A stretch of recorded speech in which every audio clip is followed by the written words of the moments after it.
En el nombre del Padre, del Hijo y del Espíritu Santo. Amén. Te damos gracias, Señor, por dejarnos reunir una vez más. Gracias porque nos amas. Gracias porque nos sentimos amados por ti. Ayúdanos a que esta noche aprendamos un poquito más de Pablo, tu superapóstol, que sepamos imitarlo y tener ese mismo celo misionero. Todo esto lo hacemos llegar a ti por manos de Mamita María. Dulce Madre, no te alejes, tu vista de nosotros no apartes. Ven con nosotros a todas partes, solos nunca nos dejes. Ya que nos proteges tanto como verdadera Madre, haz que nos bendiga el Padre, el Hijo y el Espíritu Santo. Amén. Muy bien. Asumo que alguna vez en su vida han escuchado hablar de Pablo. No. ¿Nunca? No. ¿Que no vienen a misa?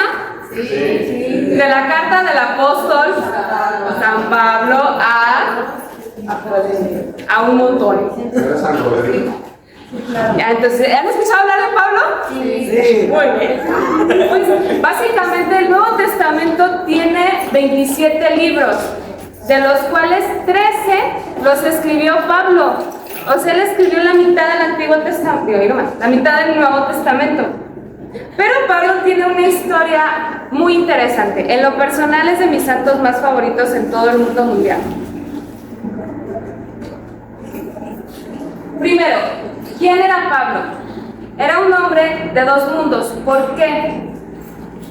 Cuando Pablo va a ser más o menos 10 años más chico que Jesús, no le va a tocar conocerlo, sí le va a tocar saber de él. O sea, seguramente Pablo vivía en Jerusalén cuando crucificaron a Jesús, pero él estaba en su rollo y le valió gorro la vida. Muy probablemente estaba estudiando porque Pablo estudió en Jerusalén.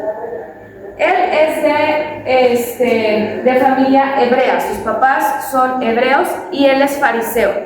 Y aparte, ñoño, pero lo que se dice ñoño. De esas personas que les gusta leer y leer y leer y leer. De hecho, él vive, su ciudad natal se llama Tarso, es una ciudad griega, él habla griego, en una comunidad muy probablemente judía, pero la ciudad en sí era griega. Entonces él va a tener como estas dos culturas, la forma de pensar de los griegos, porque ahí vive, pero las costumbres y tradiciones de los hebreos, porque sus papás son hebreos, o judíos, o israelitas, lo mismo.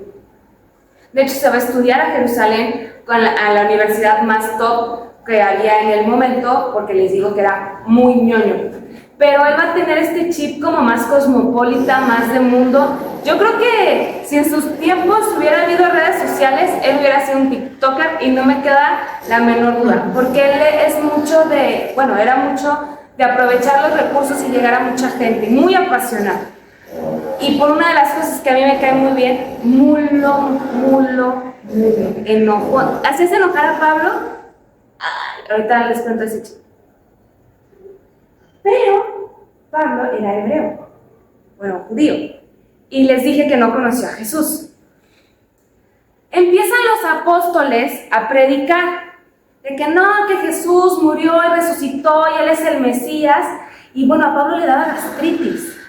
Imagínense que llegue alguien ahorita a Kadosh y nos diga, yo soy el Mesías. Pues, por favor, no sea ridículo, no le vamos a creer. Y luego lo vemos que empieza a juntar adeptos. Si fuéramos realmente apasionados nos daría coraje. O sea, hay, por ejemplo, en redes sociales, personas que se hacen pasar por sacerdotes. O incluso si no forzosamente en redes sociales, en comunidades, y se hacen pasar por sacerdotes. ¿Y qué pasa? Hay que denunciarlos porque está mal. Eso era lo que pensaba Pablo, pero Pablo es sumamente apasionado. Pablo es de esas personas que no se va a medias tintas, se va de 0 a 100. Entonces es un judío tan bien hecho que todavía no se llamaban cristianos, que los del camino les decían así porque predicaban que Jesús era el camino y el nuevo camino. Los cristianos, antes de ser cristianos, nos llamábamos los del camino. Esos del camino andan predicando que ese tal Jesús es el Mesías. Hágame usted el favor. Claro que no, bola de herejes. Y consigue unas cartas para, pues si no desvivirlos porque no tenía la autoridad, pero sí cuando menos para que hubiera represalias. Ok, ¿qué se les quedó de esto que acaba de leer Meli? Que seguía a Mulo porque no sabía quién era Mesías. ¿Sí? Exacto, estaba muy enojado por la bola de herejes que eran los del camino. Bien, ¿qué más?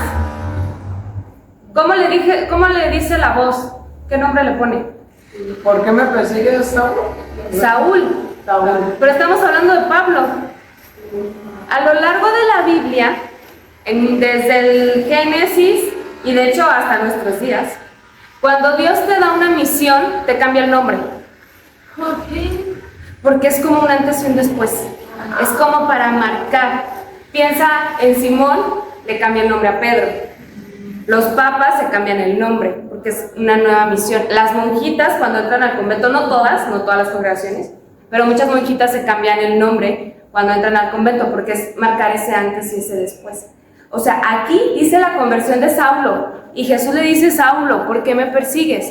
Pero a partir de, o sea, después de que Ananías le impone o sea, ya no lo seguimos leyendo pues, pero después de eso Ananías le impone las manos, ¿y qué va a pasar?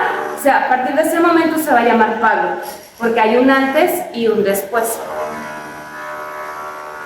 ¿Qué le dice Jesús? ¿Pusieron atención en eso? Saúl, Saúl, ¿Por qué me persigues? ¿por qué me persigues? Jesús ya había muerto y ya había resucitado.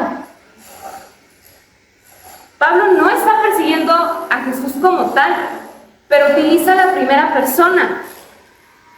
Nosotros, como iglesia, somos el cuerpo místico de Cristo.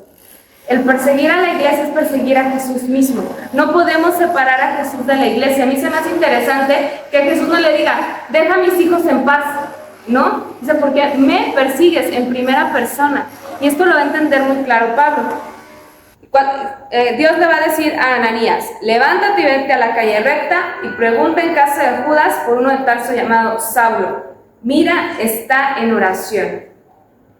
Pablo va a tener esta epifanía, esta revelación de Dios, y ya no va a ir él tira sus cartas para ir a pelear a estos del camino, y hace un alto, y está en oración. ¿Quién de ustedes tiene la vida resuelta que ya diga qué, cómo, cuándo, dónde y todo perfectamente? Para nada, no tenemos idea. Hace poquito estaba platicando con una amiga y las dos en un plan de, pues, a ver qué pasa y en nombre sea de Dios. Y yo le decía: es que yo sí quiero hacer la voluntad de Dios, nomás que Él me diga con punto y coma ¿qué quiere? Y dice: es que no nos copien los correos. Nada más ya cuando nos llega el trancazo, pues nos avisa. ¿Cómo hacer para saberle qué quiere Dios de nosotros? ¿Qué se les ocurre? Preguntarle, tal cual, en la oración, preguntarle. Y Dios, vi un video buenísimo que dice: tú tranquilo, cuando Dios estaba preparando tu plan, ya tomaba en cuenta tu estupidez. Me dio tanta paz, que Dios sepa que estoy bien atarantada y que dentro de su plan perfecto eso esté presupuestado. Y hasta la fecha a Él ha encontrado formas de cómo dirigirse conmigo y a veces, y que entienda. Y Ananías le va a imponer las manos. El hecho de que le impongan las manos es importante, es un signo de, primero, comunión. ¿Qué significa? Ya somos compas, ya no estamos peleados, ya no nos vas a perseguir, ya no te vamos a tener miedo. Y de transmisión de poder. ¿Han ido a una ordenación sacerdotal? No. Vaya, bueno, el próximo año, porque ya fueron este año. Pero si pueden, aunque se engenten, no me importa, vaya. Es una ceremonia larguísima de 3 horas, pero bellísima. El obispo le impone las manos al diácono o al seminarista para ordenarlo, ya sea diácono o sacerdote, y le está transmitiendo el Espíritu Santo que él mismo recibió en su ordenación. Y el obispo le va a imponer, o sea, no se le patina a uno, a todos. Y después, todo el puño de sacerdotes que están invitados a la ordenación, le imponen las manos a todos los seminaristas o a todos los diáconos que están ahí. Y que es un signo de comunión y transmisión del poder, que es el Espíritu Santo. ¿Hasta aquí alguna duda? Ok. De Damasco se va a Arabia y ahí está 3 años. ¿Qué hace en Arabia? Rezar. ¿Alguno de ustedes se les los ha dejado ciego una luz y le han escuchado la voz de Jesús? Pues Pablo tampoco, hasta esta vez. Tenía que rumiar lo que había pasado. Ok, está bien, Jesús sí es el Mesías. ¿Y eso a mí qué? Ahora que sí, ¿qué voy a hacer? Y va a estar 3 años meditándolo y en oración. Y nosotros a los 5 minutos que Dios no nos contesta en oración ya nos desesperamos. Cuando tengan 3 años pidiendo la misma cosa, pues le siguen pidiendo porque a veces Dios se tarda más. Va a regresar a Damasco y de ahí se va a Jerusalén para presentarse con los apóstoles. Esto también es importante. Pablo lo llama Jesús directo. Así como Jesús llamó a Mateo, a Pedro, a Santiago y a Juan, a Pablo también. Solo que con Pablo pues ya había resucitado, fue la única diferencia. Pero lo llamó directamente Jesús, no fue que ¿cómo se llama? Que otro apóstol haya predicado y se haya convertido en Pablo. Lo llama directo. Pero Pablo se cuadra con los apóstoles. Va a Jerusalén a decirle, oye, ¿sabes qué, Pedro? Ya me convertí, no te voy a perseguir, que ser compitas. Pero pues Pablo era famoso. Y en Jerusalén le tenía un poquito miedo. Entonces no era de que pudiera llegar, Pedro, ¿qué hubo, compa? Pues, o sea, Pedro no lo iba a recibir, pero ni a patadas. Clarísimo que no, me va a meter a la cárcel. Pablo se hace amigo de Bernabé. Y Bernabé era todo bonachón y todo el mundo lo quería. Entonces se hacen amigos Pablo y Bernabé. Entonces ahí va Bernabé con los demás apóstoles. Oigan, es que Pablo ya es bueno, de veras, serio que ya no nos va a desvidir. ¿Seguro? Sí, yo doy fe y legalidad. Ah, pues bueno. Y entonces ya Pablo se presenta con todos los apóstoles y se va a vivir a una ciudad que se llama Antioquía. Ok. ¿Sí son buenos en geografía? Esto de aquí es África. De aquí, abajo de África. Aquí dice Egipto. Aquí está Italia y para acá arriba está Europa. ¿Ok? Esto es Grecia. Aquí vendría siendo lo que hoy es Turquía. Acá está Jerusalén. Y de este lado para arriba Rusia, aquí Arabia Saudita. Ya nos ubicamos más o menos en el mapa. Ok. De Jerusalén se va para acá, para Antioquía. En Antioquía está una de las comunidades de cristianos más grandes de ese momento. De hecho, en Antioquía se les ocurrió el nombre de cristianos. Hasta este momento todavía eran los del camino. Y en Antioquía dijeron, pues de Cristo, pues cristianos. Y hasta la fecha se nos quedó el nombre. Estaba en oración la asamblea y el Espíritu Santo le sopla a Pablo, bueno, y a todos, que Pablo y Bernabé se vayan de misiones. Que en Antioquía está la comunidad muy bonita, pero hay muchos lugares en el mundo donde no conocen a Jesús. Entonces Pablo y Bernabé se van a ir a predicar. Y van a salir de aquí de Seleucia y van a agarrar su barquito a esta isla que se llama Chipre. Y van a agarrar este camino, y luego de regreso hasta Antioquía. Este es el primer viaje misionero. Que me perdone Pablo por estar bien sope. Cuando haces algo la primera vez no te sale tan bonito.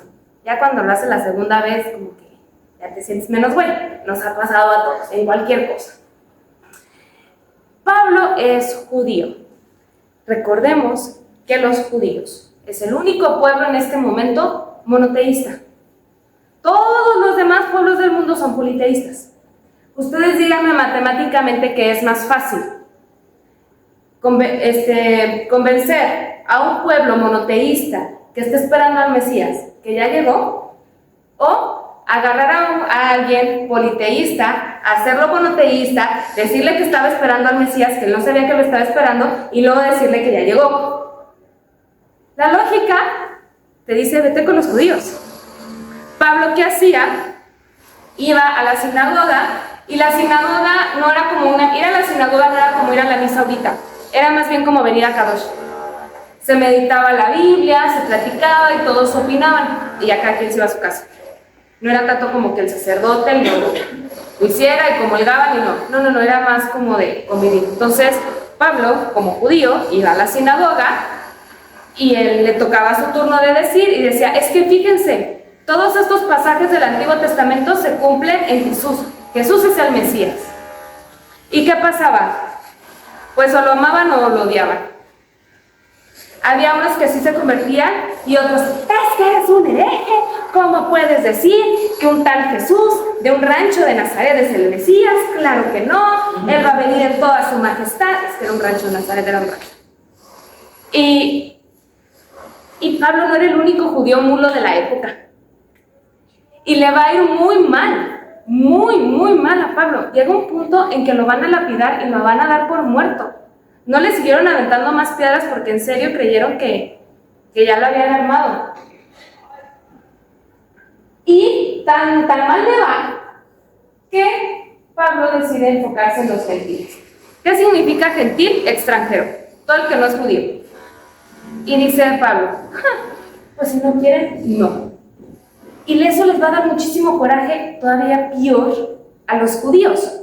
Porque si el judío es el pueblo escogido, y vas y le dices a un romano hereje o a un griego que Jesús es el Mesías y lo va a salvar a él, o sea, échale limón a la herida.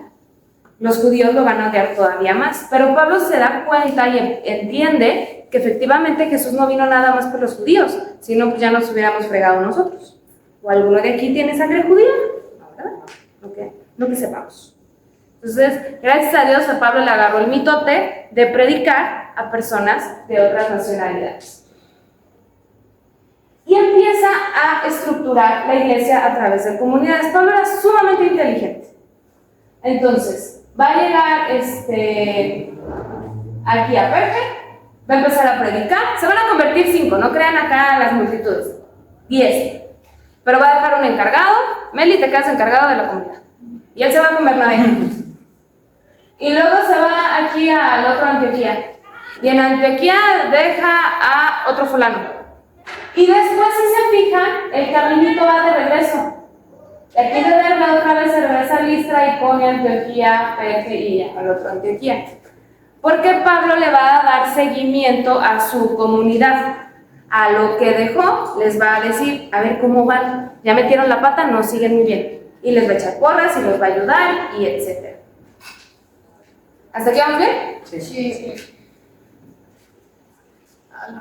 El segundo viaje ya Pablo ya tenía más idea de lo que estaba haciendo. Y se nota. Lo va a empezar. Chismecito. ¿Les gustan los chismes, verdad? Sí. Por supuesto, ya lo sabía yo. En el primer viaje, llegando a Chipre, o sea, empezando, junto con Pablo y con Bernabé iba Marcos. ¿Han escuchado hablar de un tal Marcos? Sí. Escribió el segundo evangelio. Pues a Marcos no le pareció eso de acampar al aire libre.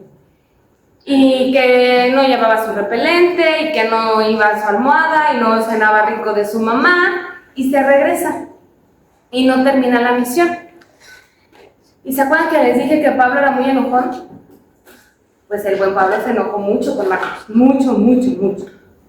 Vienen de regreso y empiezan a platicar que les fue bien, que fundaron comunidades hasta un tiempo y dicen, ¿sabes qué? Es necesario que viajemos otra vez. Y el Marcos dice, yo voy. Y Pablo dice, no vas. Pero es que yo quiero y que tú y la misión y yo y así de, no mi rey, otra vez va a haber mosquitos, otra vez nos van a apedrear, otra vez va a pasar un montón de cosas. No vas. Pero Marcos era pariente de Bernabé. Entonces Bernabé defiende le quiere hacer paro. Y Bernabé y Pablo eran así. Ándale, Pablo, mira que el Marcos ya está más maduro, ahora sí va a aguantar. Y Pablo, bueno, a lo mejor lo digo con otras palabras, no sé cómo lo haya dicho en arameo.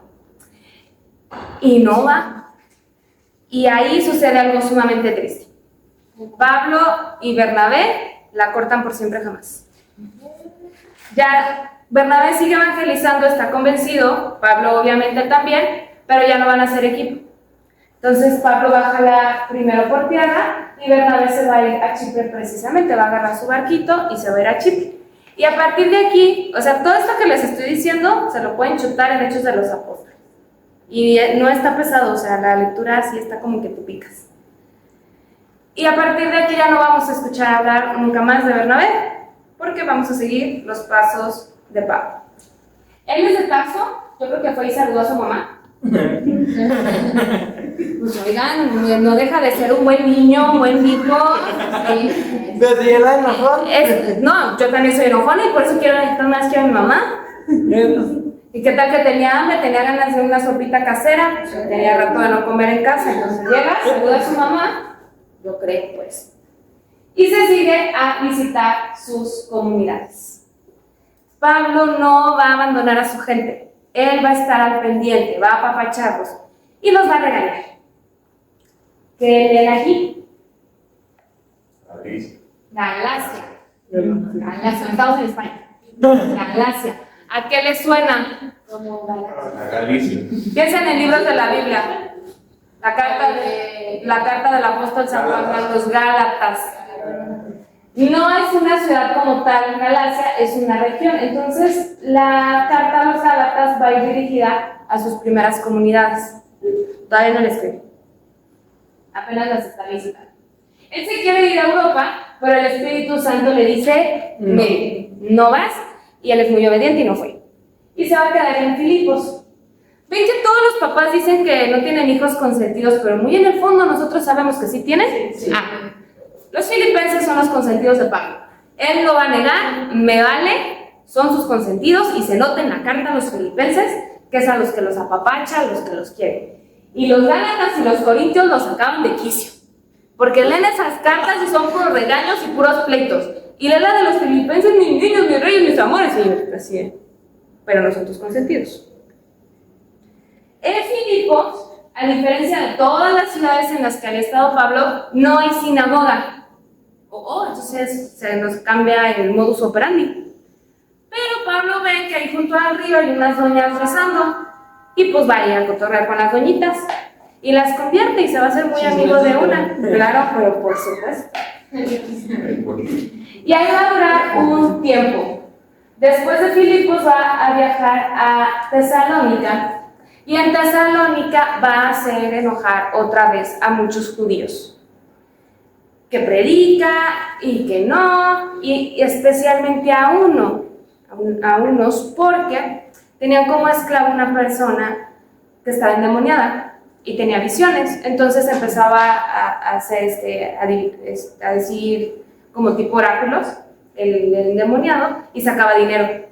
Entonces Pablo expulsa al demonio y pues se les acaba el negocio a los dueños de ese esclavo y lo meten a la cárcel, logra escapar de la cárcel y empieza a hacer enojar un montón de judíos. Entonces, ¿qué hace? Huye aquí a Berea, pero ¿qué creen? Tesalónica y Berea están muy cerquita. Y tuvo que correr más lejos y llega hasta Atenas. A Atenas llega huyendo de los judíos que lo querían desvivir. Atenas en ese momento va a ser la capital del conocimiento.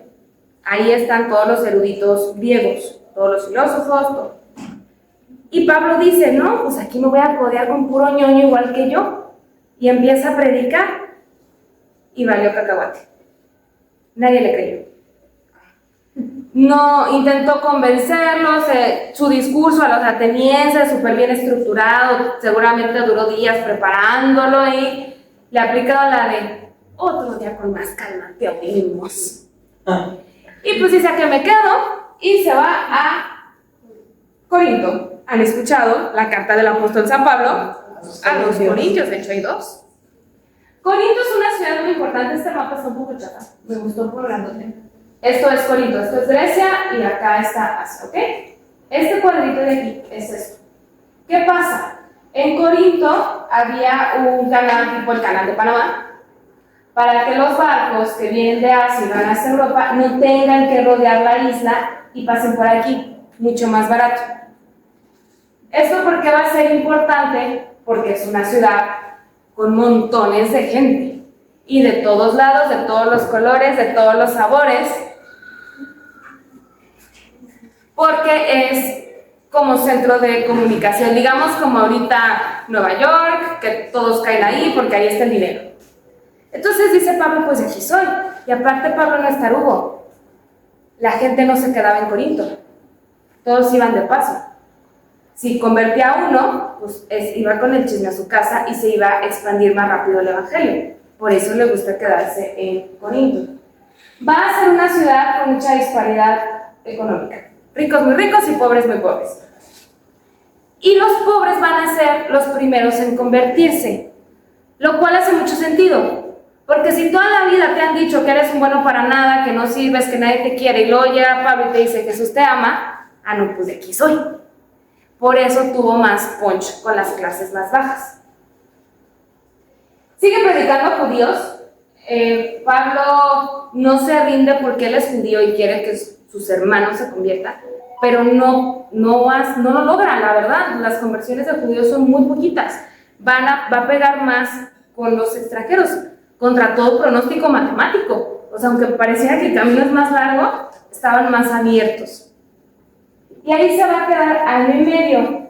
Y va a tener ya como cierta calma y va a escribir el primer libro que se escribe del Nuevo Testamento. La primera carta a los tesalonicenses. Esa carta va a ser como un tipo de despedida, porque se acuerdan que a Pablo lo querían desvivir en Tesalónica, entonces fue sin decir adiós. Entonces fue así de, ay, perdón, me fui, pero los quiero un montón y sigan echando ganitas y ustedes pueden. Y así, y les manda su cartita. Está, la verdad, muy apapachadora la primera carta a los tesalonicenses. El tercer viaje. A diferencia de los otros dos, no es como un circuito o un ciclo. Pablo va a agarrar su headquarters en Éfeso y de Éfeso va a hacer muchos viajes cortos. Aquí Pablo ya tenía colmillo. Así como les dije que estaba bien sopa en el primer viaje, aquí ya no. Aquí ya habían pasado muchos años. ¿La cincel es la vencida? Sí, claro. Y aquí él ya sabe lo que quiere, ya tiene comunidades más formadas. ¿Y qué pasa? Se queda él en Éfeso y ya para este entonces Lucas, Timoteo y Tito trabajan con él. Entonces ya manda a Timoteo a Corinto porque se pelean. O ya manda a fulano a Galacia porque una de las principales o la principal controversia era precisamente el pleito entre judíos y griegos o judíos extranjeros. ¿Por qué? Los judíos que se convertían se sabían el pueblo escogido por Dios y ellos cumplían todos los cientos de leyes y aceptan a Jesús como Mesías, pero siguen cumpliendo las leyes de la Torá. Los griegos que se convierten aceptan a Jesús como Mesías. ¿Ustedes creen que se alcanzaron a aprender las 600 leyes de la Torá? No. Y eso no les parecía a los judíos. Entonces, a pesar de que todos eran cristianos, seguían siendo judíos y griegos. Y el pleito era, ok, ¿los griegos cristianos tienen que aprenderse las leyes o no? Y fue un pleito muy pleitoso. Y se llega a la conclusión de que no. Los apóstoles se van a juntar y obvio Pablo va a ser de los defensores del argumento de que pues Jesús vino para hacernos cristianos, no para hacernos judíos. Y decide que no se tienen que seguir las leyes. Pero pues eso había que comunicárselo a todas las comunidades que ya estaban fundadas. Y por eso va a hacer estos viajes Pablo, para avisarles ese chisme, para hacer la primera colecta masiva, diezmo, colecta diocesana, porque pues en Jerusalén necesitaban dinero, y pasa la charolita, pásenle. Va a escribir gran parte de sus cartas estando en Éfeso. Va, por ejemplo, a Corinto, va a mandar a Timoteo con la carta, con todos los regaños, y regresa a Timoteo y dice, no funcionó, vengo a calmarlos. Y ahí va Pablo a calmarlos, y ya se calma. Aquí quiero que dimensionen que las comunidades no eran grandes, era como estarlos yo viendo ahorita. Esa era la comunidad de los Gálatas o de los tesalonicenses. Eran comunidades chiquitas. Y esto me encanta de Pablo, que no se agüita, que él sigue. de las cosas o de las citas bíblicas que en la Biblia que tiene Meli está subrayado, ay de mí si no predico el Evangelio. Pablo va a vivir con eso, porque yo quisiera preguntarle a Pablo el qué sentía en su corazoncito de, tengo que predicar. Jesús mismo me mandó a predicar. El tercer viaje va a ser el más largo, como les decía, tiene muchos intermedios, va a ser el más fructífero, va a ser el que más frutos tiene, el que más va a servir, el más chido de todos. Va a escribir cartas, va a mandar y va a recibir representantes, que si alguien llega a uno de los Corintios a visitarlo, o él, como les decía, mandaba a Timoteo o mandaba a Tito a uno u otro lado. Y esto es importante, decide viajar por tierra. Él pudo haber agarrado, si estaba aquí en Antioquía donde empezó, pudo haber jalado para Chipre y llegar más rápido a Éfeso en barquito. Pero no, lo hace por tierra para saludar a su mamá, por supuesto. Otro parcelito. Pues unos taquitos de casa. Y va a visitar todas las comunidades. Así como les digo que Pablo era bien mulo y era bien sabe cómo, nunca dejó sola a su gente. Siempre los apapachó, siempre estuvo al pendiente, y la prueba está en sus cartas. Y no tengo pruebas, pero tampoco tengo dudas que escribió más, pero que por una cosa u otra se perdieron.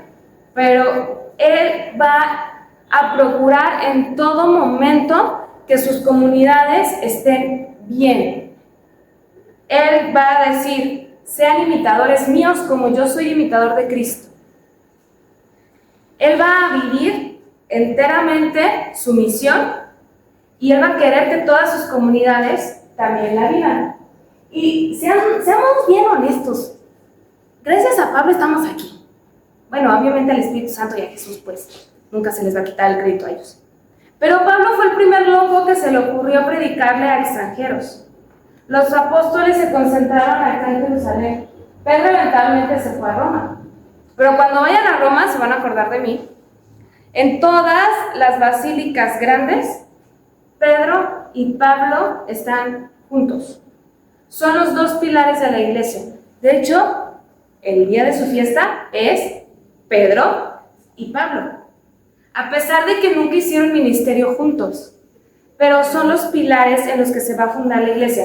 Pedro como cabeza y Pablo por misionero, porque no rajó, lo dieron por muerto, se puso su curita, mertiolate y a seguirle.